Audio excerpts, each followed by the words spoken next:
Derrière les vitres fumées de ces bâtiments discrets, des équipes d'ingénieurs travaillent sans relâche à la mise au point de logiciels de prototypage virtuel. ESI est l'un des leaders mondiaux de simulation du comportement des matériaux pendant les essais. Explication de Vincent Chailloux, directeur général délégué d'ESI Group. La motivation d'ESI, c'est la physique derrière les images. Donc ESI, depuis cette origine, a poussé cette idée et a aidé donc un grand nombre de clients à élaborer des solutions permettant de faire une meilleure prédiction des comportements des matériaux.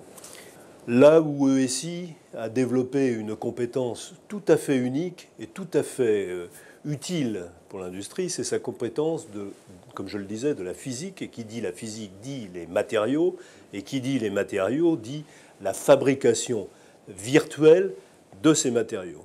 Nous avons été créés en France en 1973. Nous avons travaillé, par exemple, dans l'industrie du nucléaire. Nous avons travaillé dans l'industrie militaire. Et puis, nous avons découvert un marché en 1984 sur le problème du crash automobile, ce qui a commencé à nous ouvrir des perspectives importantes, puisque l'industrie automobile a cherché à définir des véhicules de plus en plus sûrs, allant bien sûr avec une sécurité accrue, et qui a donc permis le développement de ESI. Maintenant, nous avons continué à poursuivre nos activités, par exemple dans l'aéronautique.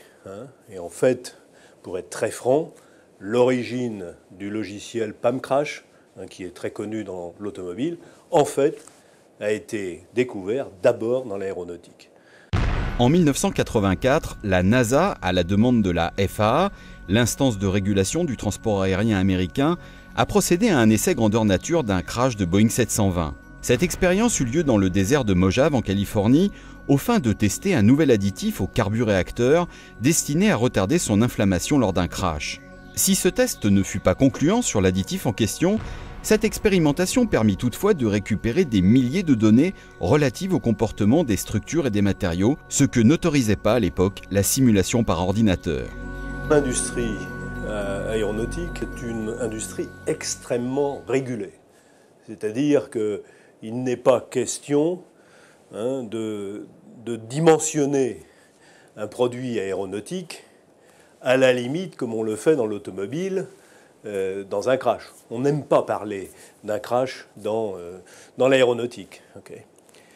Par contre, ce que l'on va essayer de faire, c'est essayer d'avoir une meilleure façon de faire les essais de performance d'un produit, comme par exemple un avion, dans l'ordinateur. Par exemple, l'amérissage d'un avion. Vous vous souvenez l'an dernier de cet accident extraordinaire dans la baie d'Hudson.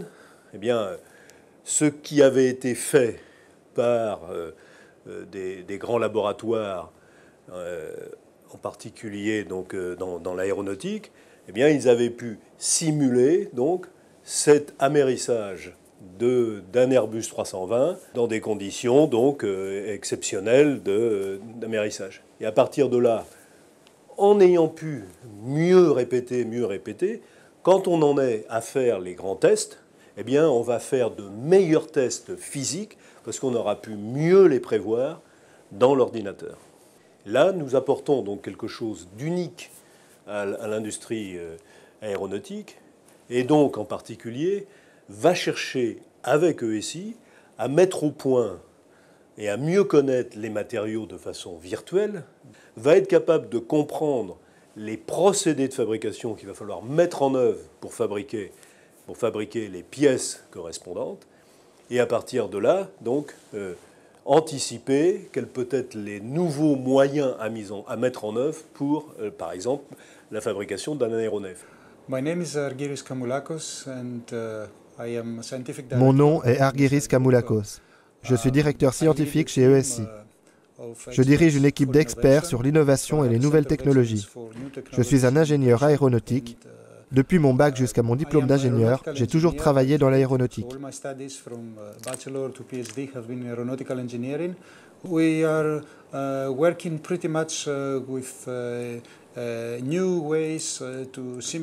Nous travaillons actuellement sur de nouvelles méthodes de simulation de phénomènes transitoires qui affectent les aéronefs.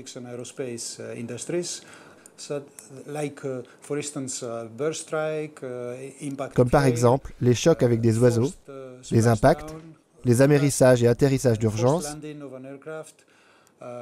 les criques de fatigue,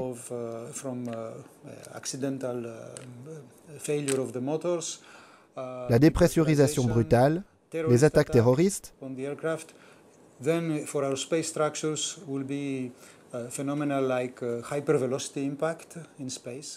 la survitesse, mais aussi les problèmes liés à l'espace et aux fusées.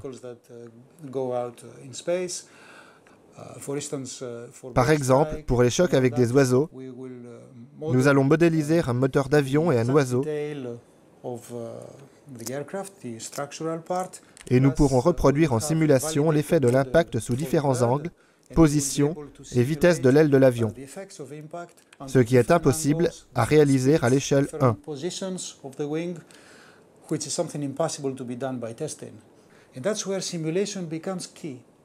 C'est là que la simulation prend tout son sens, car vous ne pouvez pas obtenir ces résultats lors d'un véritable crash test.